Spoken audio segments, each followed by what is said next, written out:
96 nous donnons juste chaque 3 mois. Machallah, c'est vraiment un exemple à suivre. On est très content qu'il soit là aujourd'hui.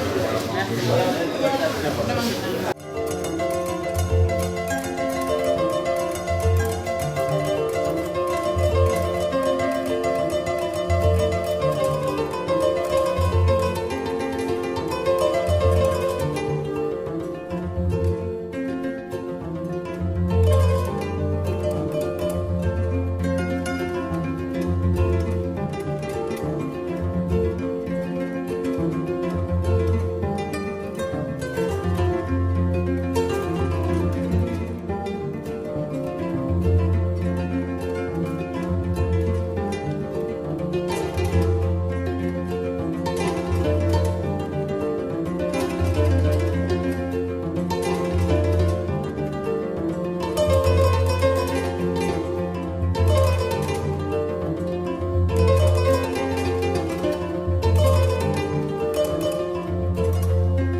Asalaamaaleykum wa rahmatullah ñu ngi sant yàlla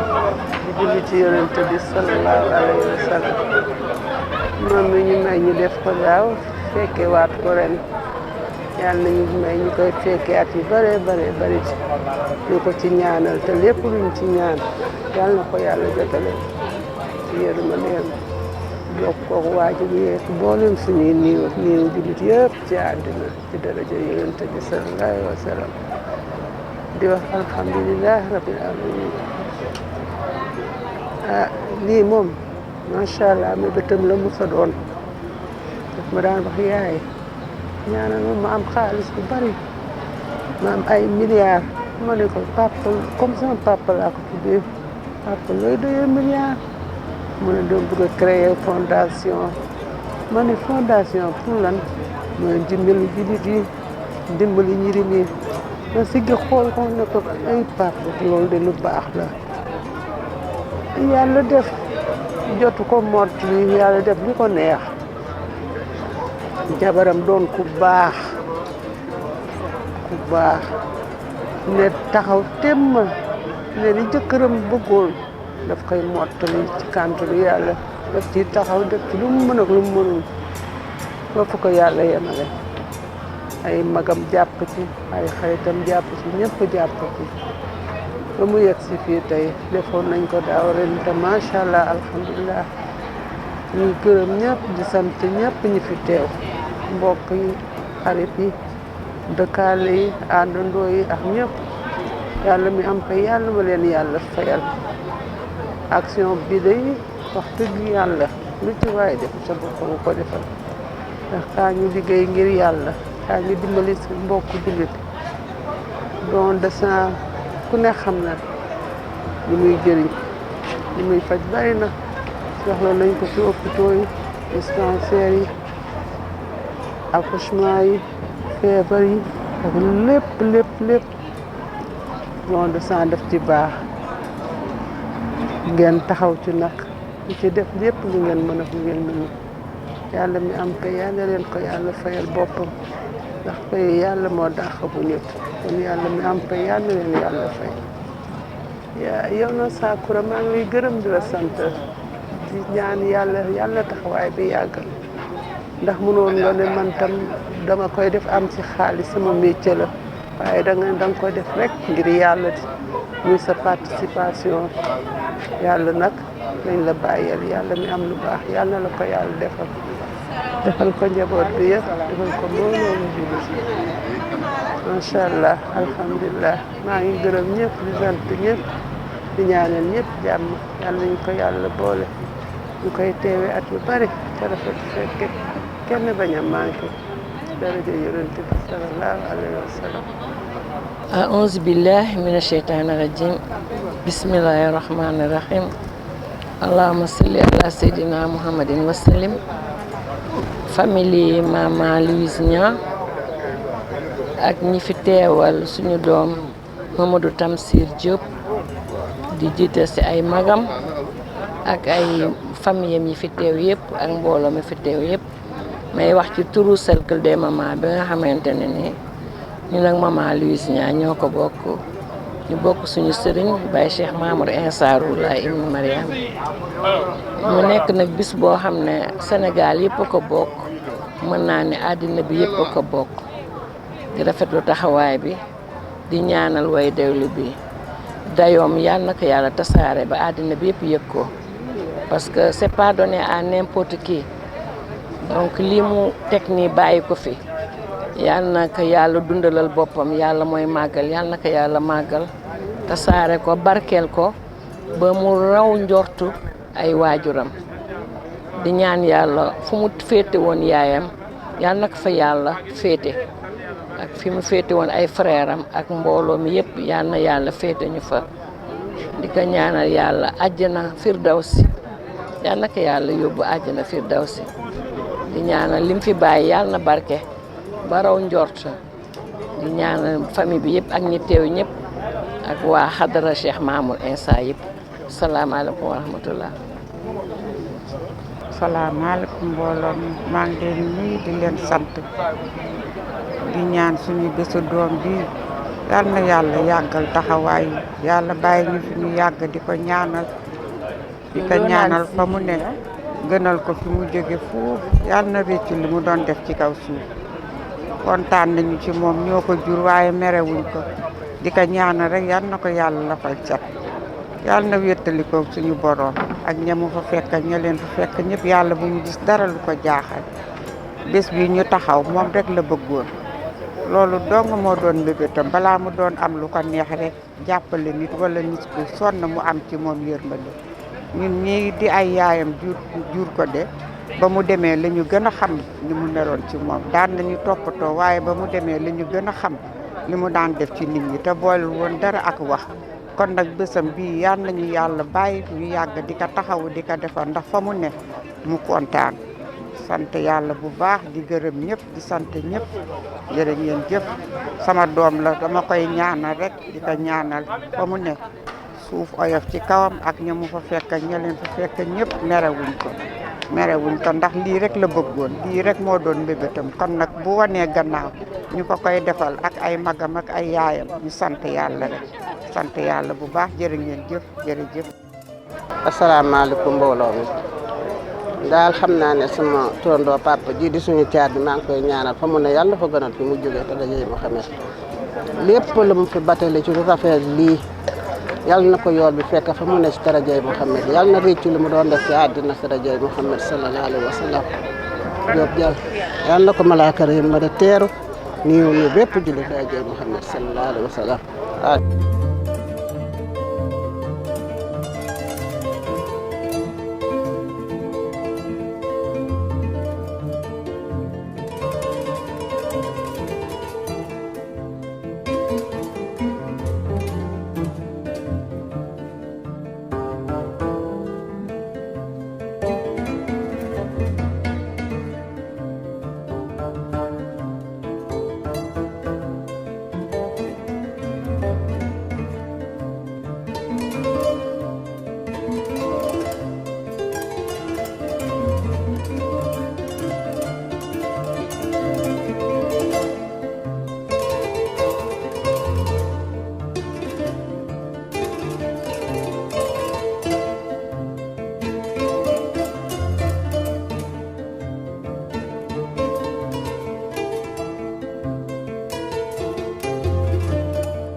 Bay tam si jogo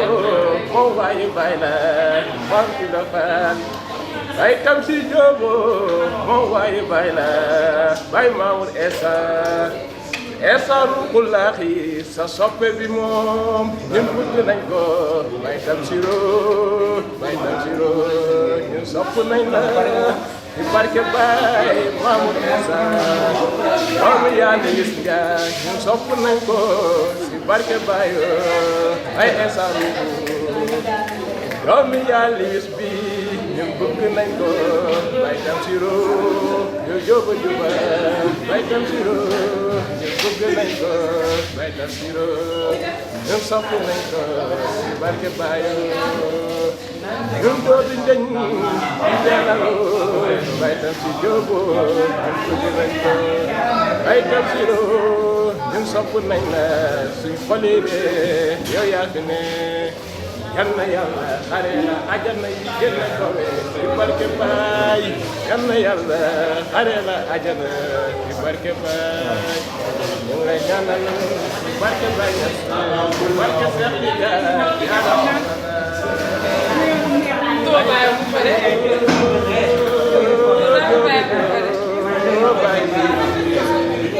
Baye Tamsiro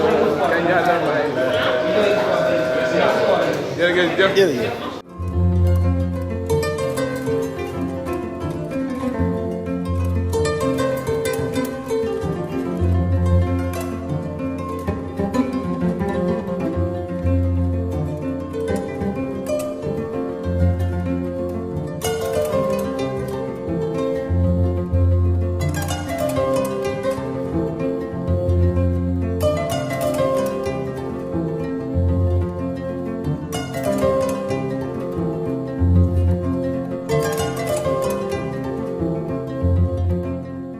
Asalaamaaleykum, bon man la Momar Diop donc di responsable partenariat bu association Kër Tamsir donc association Kër Tamsir benn association la bu nga xamante ne day œuvrer dans des œuvres sociaux voilà donc association la bu nga xamante ne dimbali ndéew di doole yi moo ko tax a jóg bon en particulier les orphelins. Voilà, donc c'est une association bu nga xam ne 2 ans de la am donc ren nous sommes à notre 2e année de journée de don de sang. waaw di leen nuyuwaat beneen yoon tey jii nag ñu ngi nekk fii nga xam ne moo di CNTS ñu ànd ceex association bi nga xam ne moo di Kër de Tamsir nag bu ngeen ko déggee nag maanaam ñoom dañuy yëngu ci wàllu bénévolat tey nag mu nekk seen 2e édition ci wàllu don de sang donc ñu leen di. jaajëfal bu baax di leen nuyu bu baax ñu ngi fi dalal nag ku ci mel ni Momar Diop moom mi nga xam ne mooy chargé de partenariat ci Kër de Tamsir ànd ci ki nga xam ne mooy suñu jigéen aussi muy madame Ndoye moom it mu nekk chargé de communication donc li ñu leen bëggoon laaj rek mooy tey jii association bi la ñu bëggoon xam lan moo ko wundu. salaamaaleykum wa rahmatullah merci beaucoup pour sa question bi question bu am solo la. Donc association Kër Tamsir ñu ngi ko créé comme ni ko Momar waxee léegi il y a 2 ans donc ñu créé ko vraiment en l'honneur de Tamsir Diop mu nekkoon nit ku baax ku amoon un cœur en or mënoon a maye mënoon a jàppale communauté am léegi bi mu gaañuwee ñu xalaat jabaram daal di ne veuvam daal di créer association bi pour jàppale orphelins yi ñu am nag ñetti programme donc programme bu njëkk bi mooy orphelins parrainage des orphelins. Donc orphelin bu nekk dina la inscrire école utal la cahier jëndal la sac jëndal la fourniture yi nga soxla yëpp ba pare inscrire la à la cantine pour 1 repas par jour su fekk amee tamit muy korité wala muy tabaski dina la utal yére ak loo ñawee vraiment bëgguñu orphelins yi sentir l'absence de leurs parents à côté de cela nous avons également un second programme boo xam ne ñaanuñu ko yàlla mais orphelin bu ci am tolof ci wàllu santé dinañ ko jàppale faj ko ci à hauteur de nos moyens et puis enfin le dernier cadre mooy 3e domaine bi mooy les actions humanitaires parce que pour ñun association dafa war a amal njëriñ askanam donc parmi ça on fait des dons de sang léegi don de sang bi mooy 2e édition bi daaw amoon nañ 105 poches donc ren ñu ñëw pour vraiment jàppale CNTS pour mën a yëkkatiwaat le niveau de stock de sang au niveau national donc ñuy woo ñëpp. L'association Kër Tamsir est une jeune association qui a 2 ans on œuvre pour le soutien des orphelins. Nous avons globalement 3 programmes Donc le premier programme, c'est tout ce qui est soutien aux orphelins. Donc non seulement on inscrit les orphelins à l'école, on leur achète des sacs, des fournitures et tout. Le deuxième programme, mais également ils sont inscrits à la cantine pour un repas par jour. Donc vraiment ça c'est le volet orphelin. Nous avons également la prise en charge médicale des orphelins à hauteur de nos moyens. Et puis enfin le troisième programme, c'est tout ce qui est action humanitaire, action de solidarité. Donc pour nous, une association doit avoir un impact positif dans sa communauté. C'est dans ce sens-là qu'on organise ce don de sang, qui est la deuxième édition, pour aider la CNTS à relever le niveau de stock de sang, de poches de sang. Donc c'est une action noble. Aujourd'hui, tout le monde le sait, on ne peut pas produire du sang. Il n'y a qu'un être humain qui peut aider son prochain. C'est un acte noble et nous appelons tous les Sénégalais à venir donner du sang. C'est un acte de solidarité important pour nous et c'est notre deuxième édition. Voilà. Il y a aussi pour les fêtes de Tabaski et les fêtes de Korité aussi, on prend en charge les orphelins. Et pour le mois de Ramadan aussi, on distribue des kits alimentaires après avoir fait une enquête de moralité sur demande, on fait une enquête de moralité et on leur distribue des kits. Affluence bi ngeen amoon année dernière est-ce que am ngeen ko ci jamono bi nii nii. waaw kontaan nañ trop wax dëgg yàlla si ñëpp ñu ñëw may affluence bi pour l'instant c'est bon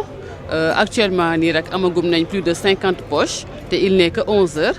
donc ñu ngi woo ñëpp ñu ñëw parce que daaw amoon nañ 105 poches te ren bëgg nañ ko romb lu bëri.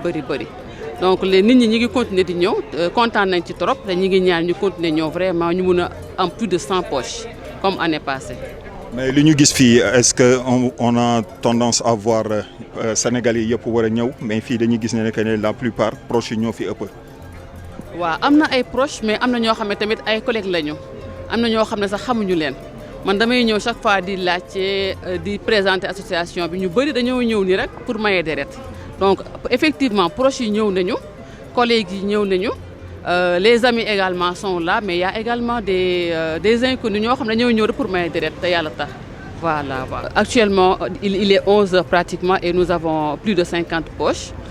donc c'est ce qui est très bien et les gens continuent à venir donc on est vraiment confiant et on espère qu'on va dépasser les 105 poches qu'on avait l'année passée. Octobre mois weer bu am solo la mu nekk mois de sensibilisation sur les différents cancer qu'on a dans le monde entier donc weer bu am solo la ñi ngi ñaax suñu mbokku jigéen yëpp ñuy def prévention di def autopalpation te lu ñu yëg seen yaram rek ñu dem seeti ko wante nag pour l'instant defaguñu ay activités vraiment vers sur le cancer on est principalement concentré sur les orphelins wante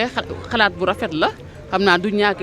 édition yi di ñëw ñu gën ci xalaat gën ci liggéey pour mën a surtout def prévention ak def communication sur le cancer. Tamsir c'est un enfant bu mel ni que dafa xamoon ni que moom du fi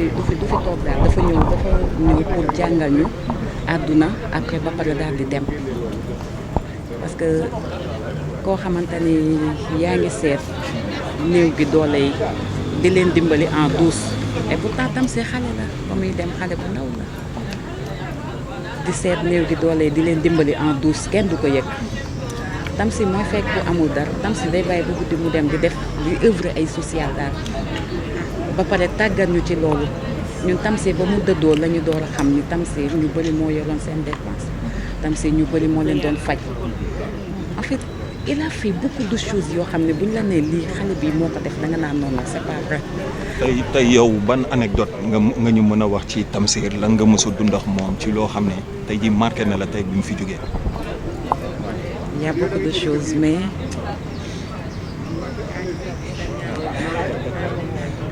am na loo xam ne mën ma ko wax daal mën ma ko wax. mais tey jii ñu ñëw ci li nga xam ne nag moom la ñu dippee association bi mu di Cœur de Tamsir tey ñu gis fi ay am di jàmmam ay mbokkam yaayam ñoom ñëpp ñu ngi fi tey teew ci bés bi nga xam ne nag ne mooy don de sang bi mu nekk deuxième édition tey ça te fait quoi de voir ces personnes ñi nga xam ne ils ont œuvré avec Tamsir tey. C'est émotionnel.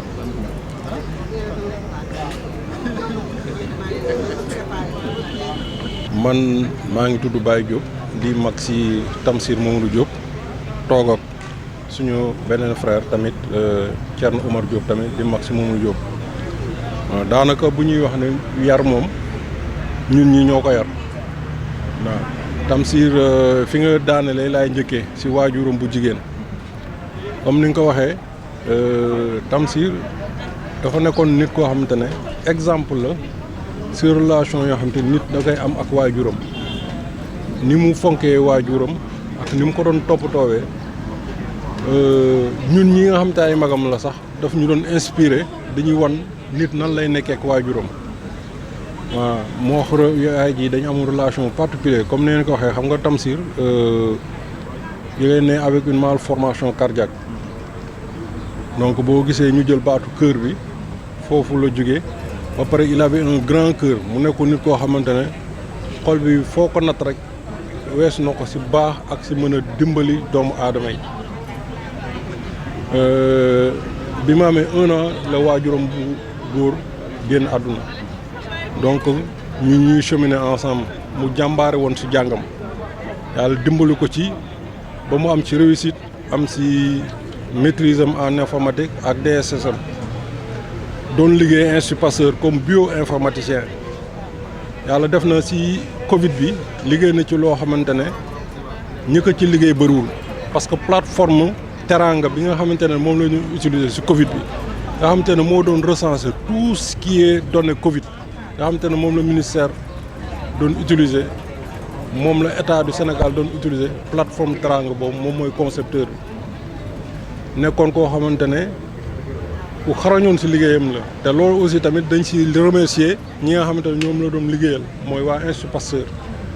à travers Institut Pasteur mooy cité docteur Amadou Sall seen directeur nga xamante ne moo nekkoon mentoram encadré ko si liggéeyam ba pare encouragé ko pour que mu yeggali jàngam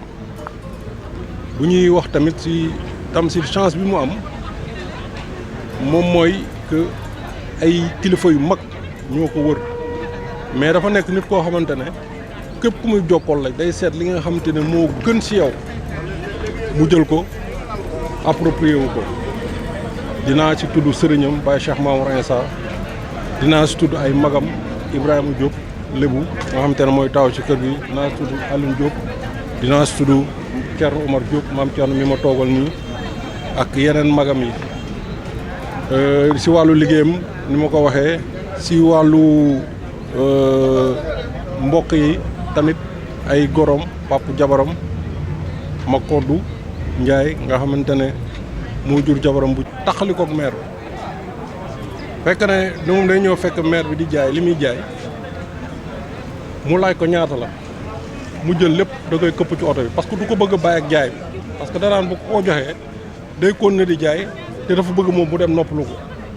léegi day jël yëpp këpp ko ci oto bi ba pare yëkkati jox ko loo xamante ne dina ci mën a noppalu ko dina mën a dalal xelam donc moom gestes yooyu la doon def bu nekk des gestes yoo xamante ne à grand cœur yàlla def tamit volet orphelin bi ñuy wax nii aussi doomam judd ci ginnaawam moom il est orphelin de père à 1 an ba pare doomam ci ginnaawam la judd xam nga donc moo tax volet orphelin bi ñu gën ko amal solo moo tax ñuy seet nu ñuy système de parrainage orphelin yi di bu weeru koor jotee ñu defar ay kit alimentaire séddale ko ci kër yi bu tabasu jotee ñu joxe ay enveloppe pour xar bu ouverture des classes ñuy jotee dañuy def ay kit scolaire sac ak ay livre lépp daal loo xamante ne élève da koy soxla ñu koy distribuer si xamante ne ay élèves ay orphelins yoo xam ne ñu néew doole leen donc loolu daal vraiment mooy association Kër Tamsir ambition bi nag moom mooy ubbi fu orphelinat benn ñaareel bi mooy tijji école boo xam dina mën jël en charge les orphelins ñetteel bi moom mooy tijjiwaale benn structure de santé pour accompagner leen loolu daal mooy objectif yi ñi ngi remercier suñu donateurs yi ak ñi nga xamante ne ñoo ñuy jàppale ci liggéey bi dinaa si tudd Ju Awa nga xam day ñëw di si jàpp dinaa si tudd Sacro Studio yéen tamit dinaa si tudd leeral TV macha allah vraiment yéen a ñuy accompagner saa su ne naa si tudd inédit ak ñeneen su ma ku lim juum ba pare tamit di wax information de taille mooy Kër Tamsir dafa am Kër Tamsir France boo xam ne ni ñu reconnaître Kër Tamsir bi fii Sénégal boobu tamit noonu lañ ko reconnaître tamit en France donc Kër Tamsir est à l'international vraiment daal bu may wax ci Tamsir du ma ko mën a jeexal waaw vraiment du ma ko mën a jeexal mais vraiment en globalité l'essentiel daal lii la daal Tamsir daal nii la doon dundee ñun nag yàlla moo ñu ci boole parce que bi mu génnee àdduna ci la jabar ji bëgg ñuy perpétuer jëf yi mu doon def loolu ndimbal la suñu donc ñun ñu siy jàpp lépp luñ ciy def suñu effort suñu dooleeg lépp daal mu doon jaamu yàlla te tamit noonu lañ ko suñu sëriñ jàngale Baye Cheikh Mamou volet social boobu xam nga donc ñu ngi sant ñëpp di gërëm ñëpp vraiment di gërëm waa Leeral bu baax a baax jërë ngeen jëf. ñu ngi lay ziar di kontaan bu baax waa Leeral ci laaj yi ngeen ñu jot a laaj donc comme ni nga ko waxee man maa ngi tudd Mamadou Cissé wax ci Mamadou Tamsir Diop dina xaw a doy waar parce que en plus du fait que mu nekkoon un collègue c'était un tout pour ñun donc man maak bokk naa ci ñi dund bés yu mujj ak moom balaa moo génn àdduna donc def na ak moom lu mu dee je pense 20 jours après si la ñëw ba fajar gi ma soxnaam di woowee ay 6 heures du matin di ma wax ni jóge na fi déggante nañ ci guddi gi ay 21 heures ba ñuy wax ci cadre liggéey bi mu may waxtaane na et tout donc man bokkoon naa ci ñi àndoon ak ñoom moom mission Burkina après bi ñu demee ci la ko feebar bi xaw a daaneel après sama yenn collègues yi retourné donc man maa fa desoon ak moom donc xam naa lu bëri ci moom man nag bi ma paree sama jàng rek yàlla suñu borom dafa def ma ñëw Institut Pasteur donc bi ma ñëwee Institut Pasteur ci moom laa njëkk a ñëw daanaka ñi ma defal entretien d'embauche moom ci la bokk muy un supérieur N+1 nekk un collègue mais avant tout nekk benn xarit ci man parce que amoon naa ay relation yu sore ak moom doon nañ waxtaan yu sori yoo xam ne nii da doon génn hors cadre travail mu nekk nit koo xam ne nii c'est une personne hors norme boo xam ne nii c'était littéralement le meilleur d'entre nous ci comportement ci fonk liggéey ci am Pastef ci am yërmande mais surtout di def ci ay jëf ju rafet yoo xam ne nii da koy def dans la plus grande sobriété donc Mamadou wax ci moom dafay xaw a jafe daal parce que daanaka mën naa wax ni jamono yu mujj yi mu fiy jugee man li ma passé ak moom ci temps daanaka soxnaam bi ko gën a jege wala famille am sax passé wuñu woon noonu ak temps donc mu nekkoon ay moment yu xaw a émouvant moo tax bi ñu ma woowee ne ma jóge na fii man daf ma xawoon perturbé parce que déggante ak moom ay 8 heures de temps avant mu fiy jóge et on parlait au téléphone normalement donc xanaa di wax ni dem na xëy na jëmm ji dem na waaye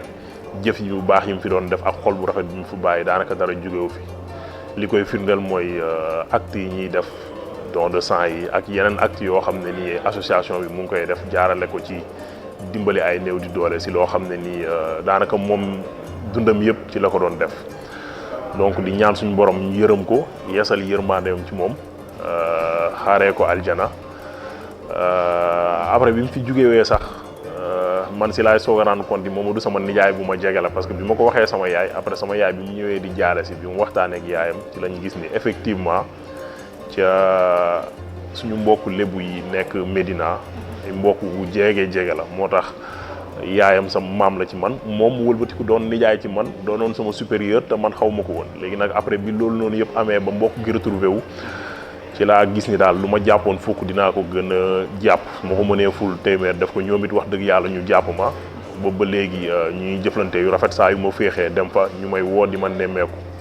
lu ma am tamit ñoom ñu taxaw si ñoom tamit lu ñu am man ma taxaw si mën naa wax ni daal kër ga ca laa bokk léegi mère bi sama maam la frère am yi samay nijaay lañ waaye ñoom it daanaka dañ maa jàppee comme koo xam ne nii seen frère la ki gën a ndaw ci kër gi moo tax mu doon loo xam ne nii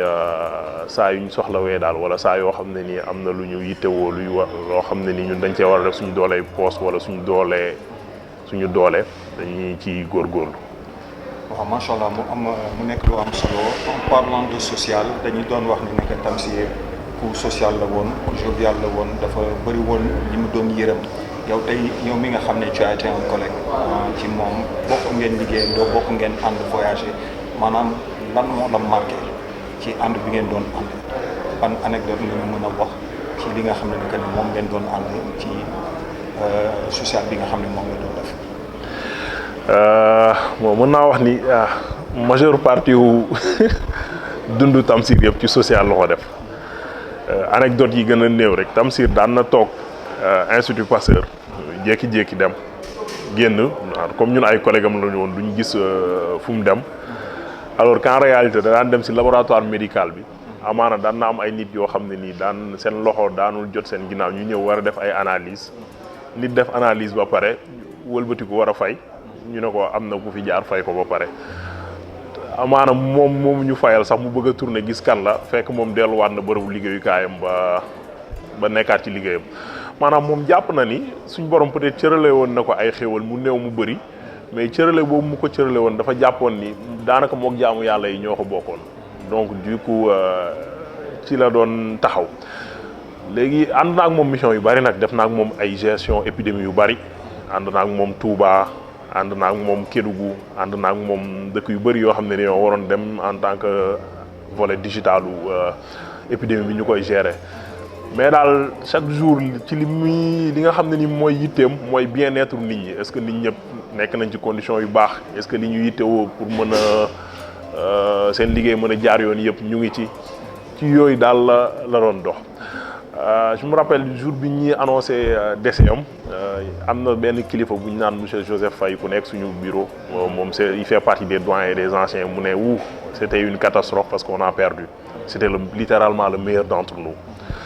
donc bi mu waxee le meilleur d'entre nous de la tête aux pieds effectivement noonu la fa demee en termes de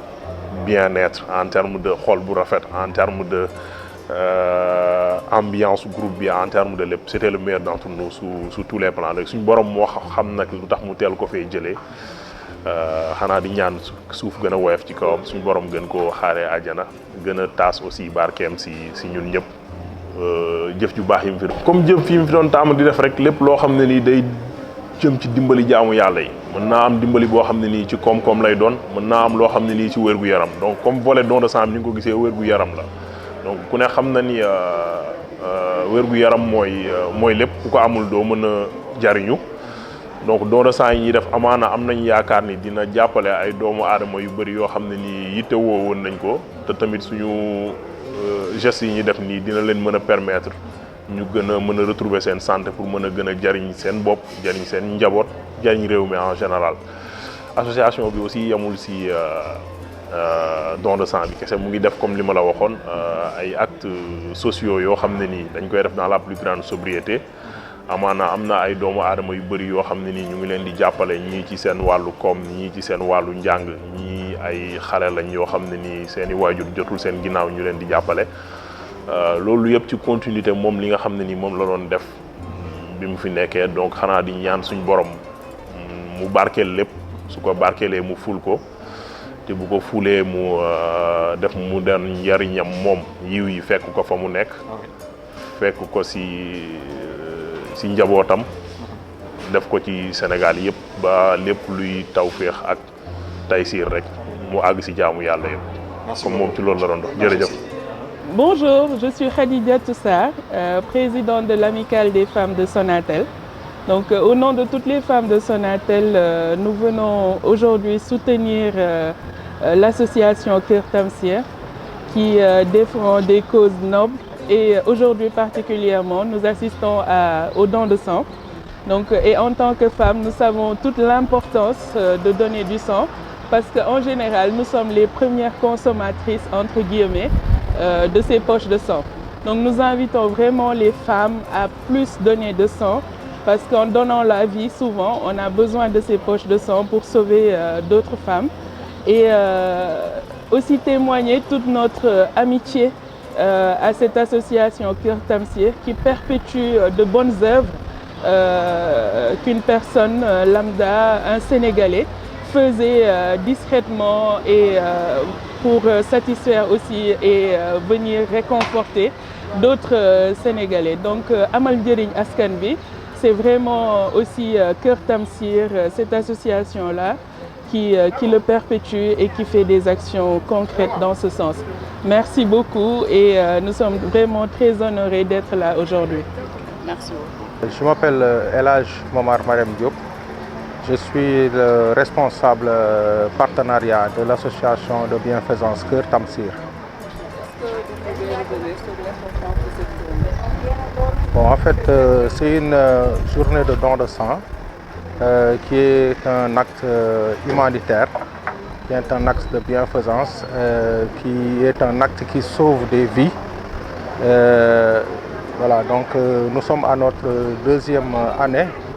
de don de sang. Voilà, donc la première année a été vraiment un succès. Nous avons empoché 100 poches de sang. Bon, cette année-ci, on compte vraiment en avoir soit on double le nombre de poches ou bien davantage. Voilà, c'est ça. Quels sont les objectifs visés à travers cette journée? Les objectifs, bon, c'est-à-dire les objectifs visés à travers cette journée, c'est l'essentiel, c'est d'obtenir le maximum possible de poches de sang, parce que nous savons qu'il y a beaucoup de personnes qui en ont besoin. Voilà, il paraît même que il y a plusieurs choses qui peuvent être faites, mais le sang ne peut pas être fait, quoi. Il y a que le don de sang, à partir du don de sang qu'on peut trouver du sang. Voilà, donc comme au Sénégal, on note vraiment qu'il y a beaucoup de malades, souvent des femmes accouchent et perdent leur bébé ou bien ils laissent leur vie tout simplement parce qu'ils n'ont pas assez de sang. Voilà, il y a beaucoup de personnes qui sont accidentées, qui laissent leur vie parce qu'ils n'ont pas de sang. Voilà, donc et on a remarqué aussi que à chaque fois, plusieurs fois, la CNTS fait des appels aux populations, aux citoyens pour qu'ils viennent vraiment, parce que le niveau de sang au niveau du centre est faible. Donc c'est toujours pour répondre à cet appel et vraiment pour parce que en dehors de nos activités, on voudrait vraiment faire des activités vraiment humanitaires, des activités qui sortent carrément du cadre de l'aide aux orphelins, vraiment des activités humanitaires, quoi, c'est ça. Donc c'est l'importance d'organiser cette journée. Bon, encore, l'association est une association qui est encore très jeune parce que nous avons démarré nos activités en 2022. Bon, vraiment, on intervient sur on fait différentes actions. Voilà, donc nous intervenons dans la scolarité des orphelins. Sur le volet social, bon, nous intervenons aussi dans le côté médical, la santé, et aussi nous faisons des actions de solidarité durant le mois de Ramadan ainsi que le mois de Tabaski, ainsi que la période de Tabaski. Nous offrons des moutons aux personnes dans le besoin. Voilà, mais on a des perspectives. Voilà, bien entendu, on sait que vraiment pour avoir un impact positif vraiment dans le social, on peut aller même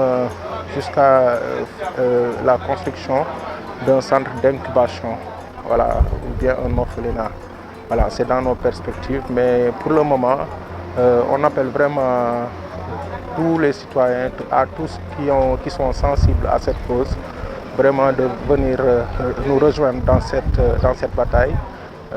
Et de nous apporter leur soutien. Voilà, nous avons besoin de tous les talents, nous avons besoin d'un soutien financier ainsi que des personnes qui ont de l'expérience, voilà, qui peuvent nous aider à aller de l'avant, quoi. Donc on est ouvert à tout le monde. On appelle tout le monde à nous rejoindre dans ce combat. Merci beaucoup, madame. C'est bon. Assalamu alaikum wa rahmatullah. Je m'appelle Makodou Ndiaye. Je suis le trésorier général de l'association Kër Tamsir. Et Dieu a fait que aujourd'hui, 19 octobre 2024, nous sommes à notre deuxième édition, le don de sang de Kër Tamsir. Donc, pourquoi le 19 octobre? Parce que Tamsir étant né le 20 octobre 1986 et étant fauché à la fleur de l'âge, nous avons pensé que le premier samedi le plus proche, le premier samedi le plus proche du 20 serait le bon samedi. C'est ainsi que l'année dernière c'était le samedi 21 et cette année c'est le samedi 19. Tamsir était un homme vraiment extraordinaire. Un bon père, un beau fils, un bon mari, un bon frère, un bon collègue. Et quand il a été arraché à notre affection, nous avons pensé créer Kër Tamsir. Et ainsi Kër Tamsir, Inch'Allah, a pour mission d'abord d'aider les orphelins et les patients dans le besoin. Et nous faisons beaucoup d'actions, mais la journée de don de sang est la journée phare. L'année dernière, nous avions réussi à mobiliser et à avoir 105 poches de sang. Cette année, à l'heure que nous parlons, nous sommes déjà à 108 et il y a déjà des gens qui attendent. Donc, Inch'Allah, nous allons atteindre notre objectif et même le dépasser. Tamsir était un homme multidimensionnel. Et il s'évertuait à aider les gens. Et à son décès, sa famille, son épouse, nous tous nous avons pensé créer une association qui pourrait perpétuer les gestes hauts nobles que Tamsir faisait. Et c'est ainsi que nous avons mis sur place Kër Tamsir. Nous avons le sac de l'écolier. Il s'agit d'aider des élèves qui sont démunis à avoir un sac jusqu'à raison de 30 000 francs. Et pour les orphelins, nous les aidons en quoi faisant? En leur distribuant des sacs au début de l'année scolaire, en les inscrivant à l'école, que ce soit à la maternelle jusqu'au lycée. Et ensuite, on leur fournit chaque matin, chaque jour ouvrable, un petit déjeuner jusqu'à valeur de 250 francs. Et nous les habillons pendant le Tabaski, nous les habillons pendant la Korité, et même pendant la Korité, on leur donne un kit alimentaire d'une valeur de 50 000 francs à 55 000 francs. Donc voilà ce que nous faisons, et même en cas de bobo, nous sommes prêts à les aider pour qu'ils puissent recouvrer la santé. Donc à peu près voilà ce que nous faisons pour les orphelins. Et nous aidons tout le monde. Et Kër Tamsir a son siège social qui est à Pout. Et vraiment nous remercions toute la famille. Kër Tamsir day wax dëgg yàlla dafay yëngu ci jàppale ay nit ni ko Tamsir doon defe. Tamsir daf doon jàppale ay nit. ñu fi jógee nag soxnaam ak ay mbokkam ñëpp jàpp ne dañuy continuer jàppale ay nit. Jàppale boobu nag ñi ci ëpp solo mooy ñi nga xam ne ay jërim nañu. Seen waajur yi génn àdduna surtout waajur yu góor te ñu dugg école. waaw su ko defee ñu leen di jàppale bind leen école di leen di jox ndékki di leen di solal tabaski di leen di solal korité di leen di jox itam ay kit alimentaire yoo xam ne ci weeri koor gi tabaarkalla loolu yëpp dañ koy def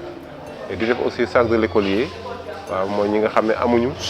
ñu jëndal leen sac yóbbu leen ci ay école yi ñu kontaan jàng gën a góorgóorlu ñun daal li ñu bëgg daal mooy xale yi yëpp gën a góorgóorlu ku nekk jirim bañ a xam ne mu bañ a yëg ne waajuram jóge na fi waaye mu góorgóorlu ndax su ëllëgee mu nekk waajoo xam ne kay jëriñ réew mi waaw loolu daal la ñuy yëngu ci Kër Tamsir di ñaan ñëpp nag ñu jàpp ci waaw monsieur le président Bassirou Diomaye waaw monsieur le premier ministre Sonko waaw jàpp leen ci Kër Tamsir incha allah waaw asalaamaaleykum wa rahmatulah